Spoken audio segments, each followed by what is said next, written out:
आप लोगों ने कभी सोचा है कि मातृ दिवस और मदर्स डे और फादर्स डे कहां से आया और कैसे मनाते हैं? अंग्रेजी संस्कृति के यह मदर्स डे और फादर्स डे है। हमारी भारतीय संस्कृति में महान है कि हम तो अपने माँ बाप को हमेशा 24 आवर्स अपने जहन में और अपने दिलो दिमाग में, हमें मदर्स डे और फादर्स डे मनाने की कोई जरूरत नहीं। आपके माँ बाप का दर्द क्या है कभी आपने जानने का प्रयास किया? आप अपने माँ बाप को भी अपना बच्चा समझिए। बच्चा और बूढ़े में कोई अंतर नहीं होता। यही माँ बाप के लिए सच्ची फादर्स डे और मदर्स डे होगा। सभी को नमस्कार साथियों, जैसा कि आप लोग आज मदर्स डे मना रहे हैं तो आप सभी को मातृ दिवस की ढेर सारी शुभकामनाएं और सभी माताओं को खुश रहने का मैं ईश्वर से प्रार्थना करता हूं। लेकिन आज जो स्थिति है वो बिल्कुल बदलती जा रही है। आज मातृ दिवस को आप लोग सिर्फ सोशल मीडिया तक ही सीमित रखते जा रहे हैं। आप लोगों ने कभी सोचा है कि मातृ दिवस और फादर्स डे क्यों मनाते हैं? मदर्स डे और फादर्स डे क्यों मनाते हैं? कि यह मदर्स डे और फादर्स डे कहाँ से आया और कैसे मनाते हैं हम इसको? एक्चुअली क्या है कि यह जो मदर्स डे है वह अंग्रेजों की देन है, यह फादर्स डे है वह अंग्रेजों की देन है। अंग्रेजी संस्कृति के यह मदर्स डे और फादर्स डे है। हमारी भारतीय संस्कृति में महान है कि हम तो अपने माँ बाप को हमेशा 24 आवर्स अपने जहन में और अपने दिलो दिमाग में रहते हैं, तो हमें मदर्स डे और फादर्स डे मनाने की कोई ज़रूरत नहीं है। क्योंकि दिवस या एक विशेष दिवस, कोई पर्टिकुलर डे उस दिन हम मनाते हैं जिस दिन उनको याद करना होता है। जैसे आप कोई क्रांति दिवस मनाते हो या किसी महान क्रांतिकारी नेता का जन्म दिवस मनाते हो, तो उनके द्वारा किए गए कृत्यों को याद करके हम उनका डे मनाते हैं। और उस दिन हम उन्हें याद करते हैं कि इस व्यक्ति ने अपने जीवन काल में इस कार्य को अंजाम दिया या देश के लिए उसने ये चीज़ें किया। ठीक उसी प्रकार यदि आप स्वतंत्रता दिवस मनाते हैं 15 अगस्त को, तो हम उस दिन याद करते हैं कि हमारा देश 15 अगस्त को आज़ाद हुआ था। इसलिए इस पर्पज से हम 15 अगस्त मनाते हैं ताकि आने वाली पीढ़ी हमेशा उनके स्मरण में रहे कि 15 अगस्त को हमारा देश आज़ाद हुआ था। 15 अगस्त के दिन को वह भूल ना सके। दिवस या डे इसीलिए मनाया जाता है कि उस विशेष व्यक्ति को हमेशा अपने दिलों और दिमाग में याद करके रखा जाए, उनके कृत्यों की गुण गाथा को सबको बताया जाए। लेकिन ये जो मदर्स डे और फादर्स डे है ये मुझे कुछ समझ नहीं आता, क्योंकि यह पाश्चात्य संस्कृति की देन है या अंग्रेजों की देन है। उनके में क्या होता है कि उनकी 2-2, 3-3 शादियां होती हैं, वो उनके कई सारे पत्नी और कई सारे बच्चे, कई सारे पिता होते हैं। इसलिए उन्होंने एक मदर्स डे और फादर्स डे का स्टार्ट किया कि उस दिन, उस विशेष दिवस को एक बच्चे को पता चल सके कि यह हमारी माता है, यह हमारे पिता है। इसलिए उन्होंने मदर्स डे और फादर्स डे का आविष्कार किया।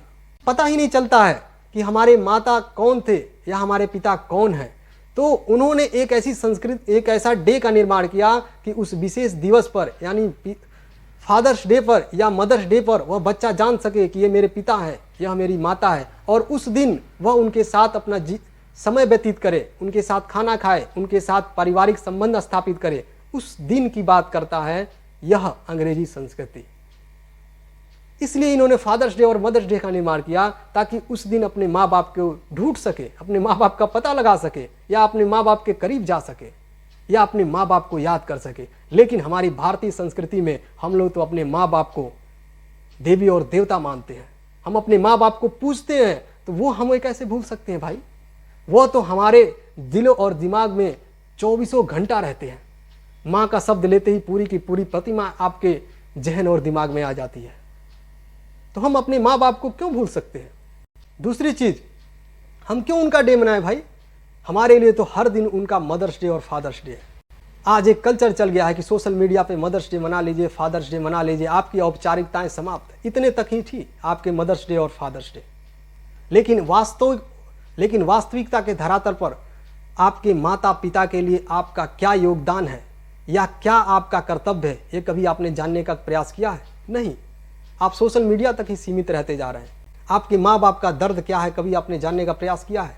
अपने माँ बाप को कैसे खुश रखते हैं या जो जीवन उनका बचा है उसमें कैसा अपना योगदान दे सकते हैं, कैसे खुशमय बना सकते हैं, ये आपने जानने का प्रयास किया है? नहीं, बिल्कुल नहीं। लेकिन दोस्तों, मैं आप लोगों से आग्रह करता हूँ कि अपने माँ बाप को जानने का प्रयास कीजिए, कुछ पल उनके साथ बिताने का प्रयास कीजिए। दूसरी चीज़, मैं आप लोगों से ये भी कह सकता हूँ कि यह समय बदल गया है, तो आप अपने घर को छोड़ करके अपने परिस्थिति के अनुसार दूर दराज रहना पड़ता है। अपने सेवा विस्तार के लिए या धनार्जन के लिए आपको देश दुनिया में जाना पड़ता है। तो ये सबके साथ है, ये प्रॉब्लम्स हैं, इसको दूर नहीं किया जा सकता है। लेकिन अपने जहन में एक चीज़ बिठा के रखिए कि जिस दिन आपके माता पिता को आपकी ज़रूरत पड़े, आप पूरा जीवन कहीं भी रहिए, अपने बीवी और बच्चों के साथ कहीं भी रहिए, किसी भी देश के कोने में रहिए, लेकिन जिस दिन आपको ऐसा लगे कि मेरे माँ बाप की अब मुझे ज़रूरत है, तो उस दिन आप वहाँ पे अपने माँ बाप के पास चले जाइए या फिर अपने माँ बाप को अपने पास बुला लीजिए। क्योंकि आप ये देखते होंगे कि बचपन की अवस्था होती है, बाल्यावस्था, युवावस्था, उसके बाद एक समय के बाद वृद्धावस्था आता है। तो आप अपने माँ बाप के इन सभी काल में आप दूर रहिए, लेकिन मैं आपसे कहना चाहता हूँ कि आप अपने माँ बाप से दूर रहिए, उस समय तक दूर रहिए जब वह अपने दैनिक कार्यों को कर पा रहे हो। उस समय तक आप उनसे दूर रहिए कि वो अपने संसाधन को इकट्ठा करने में सक्षम हो। वह भी खुश रहेंगे थोड़ा बहुत और आप भी थोड़ा बहुत खुश रहेंगे। लेकिन जिस दिन आपको ऐसा लगे कि अब मेरे माँ बाप दैनिक क्रियाओं को करने में सक्षम नहीं है या फिर संसाधन को इकट्ठा करने में सक्षम नहीं है, तो उस दिन आप अपने माँ बाप के करीब जाइए। कुछ लोगों को अपने माँ बाप का दर्द का एहसास भी नहीं हो पाता। उनके लिए मैं बताना चाहता हूँ कि अपने जो बच्चे हैं उन बच्चों के समान अपने माँ बाप को समझिए। वास्तव में बता रहा हूँ कि आपके माँ बाप का पीड़ा, आपके माँ बाप का प्यार सब आपको स्पर्श और समझ में आ जाएगा, समझने आपके जहनों और दिमाग में आने लगेगा। क्योंकि आपने कभी देखा होगा कि अपने बच्चे को आप कभी आपसे दूर नहीं जाने देते हैं, या फिर आपके बच्चे को एक खरोच भी आ जाती है तो आप परेशान हो जाते हैं। आप अपने से ज़्यादा उसकी परवाह करते हैं, आप अपने से ज़्यादा अपने बच्चे की परवाह करते हैं। थोड़ी सी भी तकलीफ आ जाती है, ऐसा लगता है कि आपके ऊपर पहाड़ टूट गया। अपने बच्चों का आप इतना ज़्यादा फिक्र करते हैं, ठीक उसी प्रकार आप अपने माँ बाप को भी अपना बच्चा समझिए। कब? जब वह वृद्धावस्था में चले जाए तब। जब आपके माँ बाप वृद्धा अवस्था में हो, उस समय ऐसा समझिए कि मेरे जो 2 बच्चे हैं उसी प्रकार मेरे माँ बाप भी 2 बच्चे हैं। आप जब अपने माँ बाप को बच्चों के समान समझना शुरू कर देंगे ना, तो आपके अंदर ऑटोमेटिकली एक प्यार, उनके दर्द, उनके एहसास, हर चीज़ समझने का मौका मिल जाएगा। क्योंकि हर व्यक्ति अपने बच्चों से सबसे ज़्यादा प्यार करता है।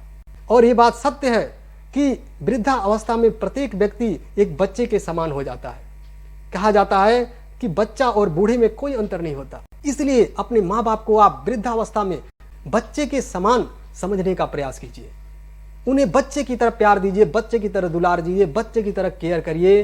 फिर देखिए कि आपको लगेगा कि वास्तव में अपने माँ बाप की सेवा आपने कर दिया। क्योंकि वही माँ बाप आपको 20 साल तक वह दुलार, वह प्यार, वह एहसास, हर चीज़ वह देता है। लेकिन वह वृद्धावस्था में उस चीज़ को प्राप्त करने की कोशिश करता है जो चीज़ आपको वह बाल्यावस्था में दे चुका है।